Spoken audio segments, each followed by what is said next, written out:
வணக்கம் மக்களே, நான் உங்கள் லண்டன் தமிழ் மகன். மீண்டும் ஒரு காணொலியில சந்திக்கிறதுல ரொம்ப மகிழ்ச்சி.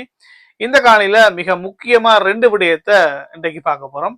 ஒன்று, crypto backed mortgage. Crypto currency வைத்திருப்பவர்களுக்கு இனி மோர்கேஜ் கிடைக்கும். மோர்கேஜுக்கு அப்ளை பண்ணும்போது கிரிப்டோ கரன்சியை ஒரு பேக்கப் ஆக, அதாவது ஒரு சொத்தாக காட்டி மோர்கேஜை பெற்றுக்கொள்வதற்கான வாய்ப்பு வரப்போகுது. இது என்ன விடயம்ன்றதை பார்ப்போம். ரெண்டாவதா, யூகேல இன்றிலிருந்து மோர்கேஜ் ரேட் குறைய ஆரம்பிக்கிறது. மிக பிரதானமான ஹை ஸ்ட்ரீட் பேங்க் போட்டி போட்டு தங்களுடைய மோர்கேஜ் ரேட்டை குறைக்க வலிக்கிறீனம். இதுக்கு பின்னால என்ன விடயங்கள் நடந்தது, இது இனி என்ன எதிர்கூறப்பட்டிருக்கின்றதையும் இரண்டாவதா பார்ப்போம். காணொலிக்குள்ள போறதுக்கு முதல்ல வளமை போல இந்த லண்டன் தமிழ் மகன் என்கின்ற யூடியூப் சேனலை நீங்க இது வரைக்கும் சப்ஸ்கிரைப் பண்ணாம அல்லது முதல் தடவையா நீங்க பாக்குறீங்கன்னு சொன்னா ப்ளீஸ் ஒருக்கா சப்ஸ்கிரைப் பண்ணுங்க.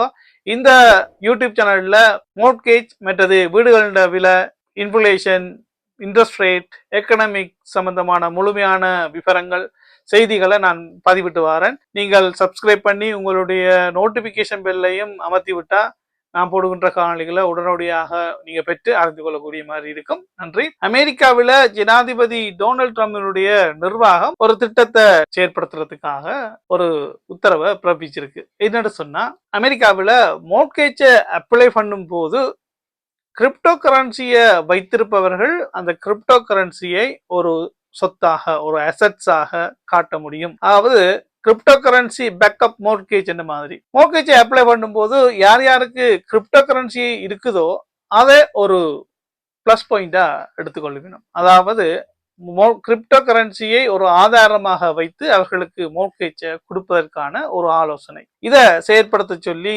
இதுக்கான ப்ரொபோசலை ஆராய்ச்சி ப்ரொபோசலை தர சொல்லி உத்தரவிடப்பட்டிருக்கு. அமெரிக்காவை பொறுத்தவரையில பார்த்தீங்கன்னு சொன்னா, முதல்ல ஜனாதிபதி இருப்பாரு டொனால்ட் ட்ரம்ப், அவருக்கு அடுத்ததா வைஸ் பிரசிடென்ட் ஜேடி வேன், அதுக்கு கீழே தான் கேபினெட் இருப்பினம். கேபினெட்டுக்கு ஒவ்வொரு ஹெட் இருப்பினம், அது நாங்கள் மினிஸ்டர் என்று சொல்லலாம். இதை தாண்டி சில ஏஜென்சிஸ் இருக்கும். கேபினெட்ல பொதுவான விடயங்கள் செயற்படுத்துகின்ற ஒரு திணைக்களங்களா இருக்கும், ஒரு மினிஸ்ட்ரியா இருக்கும். ஆனா ஏஜென்சி என்று சொல்லும் போது சில சிறப்பான செயற்பாடுகளை செய்யறதுக்காக, சிறப்பான நடவடிக்கைகளை எடுக்கிறதுக்காக சில கவர்மெண்ட் ஏஜென்சிஸ் இருக்கும். உதாரணத்துக்கு FBI சொல்லலாம். அதே மாதிரி அமெரிக்காவில் ஒரு ஏஜென்சி இருக்குது, ஃபெடரல் ஹவுசிங் ஃபைனான்ஸ் ஏஜென்சி. அந்த ஏஜென்சியினுடைய ஹெட்டா இருக்கிறவர் அவர் தான் இந்த மோர்கேஜ் மற்றது வீடுகள் அதுகள் தொடர்பில் கண்காணித்து செயற்படுகின்ற ஒரு ஏஜென்சி. மோர்கேஜ் தொடர்பில் கண்காணிக்கின்ற நிறுவனத்துக்கு ஒரு உத்தரவை பிறப்பிச்சிருக்கிறாரு. கிரிப்டோ கரன்சியை இனி மோர்கேஜ் அப்ளை பண்ணும்போது அதை ஒரு சொத்தாக, பேக்கப்பாக எடுத்துக்கொள்ள வேணும். இதுக்கான ப்ரொபோசலை சமர்ப்பிக்க சொல்லி கேட்டிருக்கிறாரு. அதாவது part of the federal mortgage அப்ளிகேஷனாக கிரிப்டோவை எடுக்க போயிடும். இது டொனால்ட் ட்ரம்பினுடைய உத்தரவில் இருந்து தான் இது இப்போ வந்திருக்குது. இதுக்கான நடவடிக்கைகள் செயற்பட்டு வருது. நடவடிக்கைகளை ஆரம்பிச்சுன்னா எதிர்வரும் காலங்களில் இது நடைமுறைக்கு வர்றதுக்கான வாய்ப்பு நிறையவே இருக்குன்னு சொல்லலாம். அதனால கிரிப்டோ கரன்சி அப்படியே டாலருக்கு மாத்தி மோர்கேஜுக்கு செய்யலாம்ன்றது இல்லை. மோர்கேஜை எடுக்கிறதுக்காக இது ஒரு சொத்தாக காட்டலாம். இதை வைத்திருப்பவர்களுக்கு மோர்கேஜை அனுமதிக்கிறதுக்கான வாய்ப்பு, மோர்கேஜ் அப்ரூவ் ஆகிறதுக்கான வாய்ப்பு நிறைய இருக்கும். கிரிப்டோ கரன்சி ஒரு டிஜிட்டல் கரன்சி, ஒரு டிஜிட்டல் நாணயம். அது மெயினா பிட்காயின், அதை விட ஸ்டேபிள் காயின்கள் நிறைய இருக்குது. இந்த கிரிப்டோ கரன்சி ஒரு ரெகுலேட்டட் பண்ணப்படையில இன்னும். இப்ப நாங்கள் பாவிக்கின்ற இந்த தாள் நாணயங்கள் மாதிரி அல்லது இந்த பேங்க் கார்டுகள் மாதிரி இன்னும் அது சட்டபூர்வமானதாக்கப்படையில, எல்லா நாடுகளாலையும் ஏற்றுக்கொள்ளப்படையில, எந்த ஒரு நாட்டிலையும் எந்த ஒரு ரெகுலேட்டரால, ஒரு மத்திய வங்கியாலேயோ அல்லது அந்த ரெகுலேட்டரால இன்னும் ரெகுலேட் பண்ணப்படையில, சட்டபூர்வமாக்கப்படையில, இன்னும் நடைமுறைக்கு வரையில எல்லாராலையும் ஏற்றுக்கொள்ளப்படையில. அப்ப இதுல முதலீடு செய்யறது என்பது மிக ரிஸ்கானது, ஆபத்தானது, மற்றது வாலடைல். அதாவது இதனுடைய ஏத்த இறக்கம் பயங்கரமா இருக்கு. கிரிப்டோ கரன்சி என்ன மாதிரி செயற்படுது, அதுக்குள்ள பிளாக் செயின் இருக்குது, அதை ஏதோ கம்ப்யூட்டர்ல போட்டு மைனிங் பண்றாங்கன்றது. அப்ப இதை புரிஞ்சு கொள்றதுக்கே நிறைய எங்களுக்கு விளக்கம் தேவையா இருக்குது. அதை யார் விற்கிறாங்க, எவ்வளவு வச்சிருக்கிறாங்க, ஒரு லிமிட்டடா வச்சிருக்கிறாங்களா அல்லது தாங்களாவே கூட்டிக் கொண்டே போறாங்களா என்றது ஒன்றுமே தெரியல. இந்த விலைகள் எப்படி தீர்மானிக்கப்படுது, டிமாண்ட் அண்ட் சப்ளை கேள்வி நிரம்பல வச்சு தீர்மானிக்கப்படுதா? ஒரு கம்பெனி எடுத்தோம்னா அந்த கம்பெனியினுடைய பங்குகள் அந்த கம்பெனியினுடைய வினைத்திறன்ஸ் பெர்ஃபார்மன்ஸை வச்சு எவ்வளவு கம்பெனி லாபம் முளைக்குது எவ்வளவு நட்டம் முளைக்குதுன்றதை பொறுத்து அந்த கம்பெனியினுடைய பங்குகளோட விலை ஏறி இறங்கும். ஆனா இந்த கிரிப்டோ கரன்சிக்கு என்ன அடிப்படையில விலை ஏறுது இறங்குறது தெரியாது. இந்த சூழ்நிலையில தான் கிரிப்டோ கரன்சி தொடர்பில் நிறைய ரூமர்ஸ் செய்திகள் வந்து கொண்டிருக்கும். இந்த நாடு இந்த வங்கி கிரிப்டோ கரன்சியை அக்செப்ட் பண்ணுது, இந்த கம்பெனி கிரிப்டோ கரன்சியை ஏற்றுக்கொள்ளுது, ஒருக்கா வந்து எலான் மஸ்கினுடைய டெஸ்லா வந்து டோஜி கோயினை வந்து ஏற்றுக்கொள்ளுதுன்னு சொல்லி ஒரு ரூமர் வந்துச்சு. ஸோ இப்படி நிறைய செய்திகள் வரும். செய்திகளுக்கு பின்னால பணம் சம்பாதிக்கிறதுக்கான விளையாட்டுகள் நடக்குதுன்றதும் தெரிஞ்ச விஷயம். இந்த நிலைமையில இப்படி அமெரிக்கா அதனுடைய பிரசிடென்ட் டொனால்ட் ட்ரம்ப் வந்து இதை ஒரு மோக்கேஜுக்கு ஒரு பேக்கப்பாக கொண்டு வரலாம் என்று ஒரு ஆலோசனையை முன்வச்சு அதை நடைமுறைப்படுத்துறதுக்காக முனைகிறத நான் எப்படி பாக்குறேன்னு சொன்னா, கிரிப்டோ கரன்சியை ரெகுலேட் பண்றதுக்கான இது ஒரு ஆரம்ப புள்ளியா நான் பாக்குறேன். இந்த விஷயம் மட்டும் அமெரிக்காவில் நடந்துட்டேன்னு சொன்னா இது அடுத்ததா யூகேக்கு வரும். யூகேக்கு வந்ததுன்னா அடுத்தது யூரோப்புக்கு போகும். அமெரிக்கன்ஸை பார்த்தோம்னு சொன்னா அவங்க தான் ஏதோ ஒரு புதுசா எல்லாம் வில்லங்கமான விஷயங்களை செய்வினோம். ஆனா அதுலயுமே வெற்றி கண்டிருக்கணும். அதே போலத்தான் இந்த விஷயமும் இப்ப அமெரிக்காவில் இது நடைமுறைக்கு வந்துச்சுன்னு சொன்னா கிரிப்டோ கரன்சிக்கு ஒரு வேல்யூ கிடைச்சிடும். ஏன்னா மோர்கேஜுக்கு பேக்கப் பண்ணும்போது அது ஒரு அங்கீகரிக்கப்பட்ட மாதிரி இருக்கும். அதுக்கப்புறம் பெல்லமா கிரிப்டோ கரன்சி புழக்கத்துக்கு வரும்.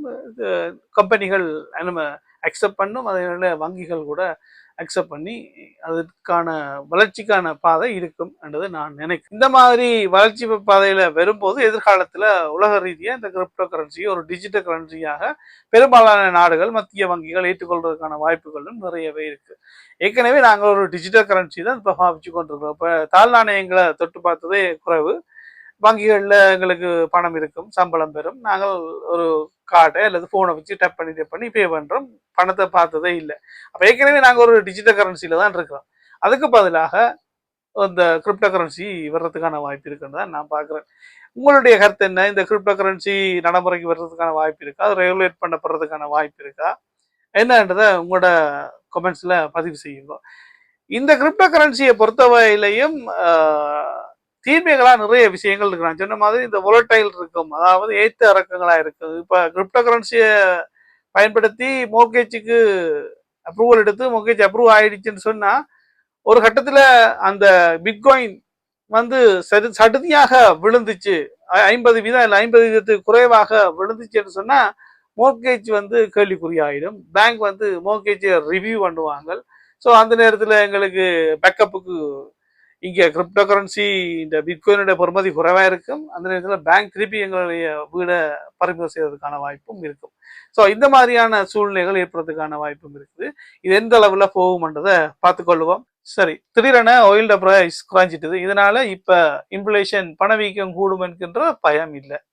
இதனால இந்த வருடம் மேலும் rates cut, Bank of England மேலும் இன்ட்ரெஸ்ட் ரேட்டை குறைக்கிறதுக்கான வாய்ப்பு இருக்குது.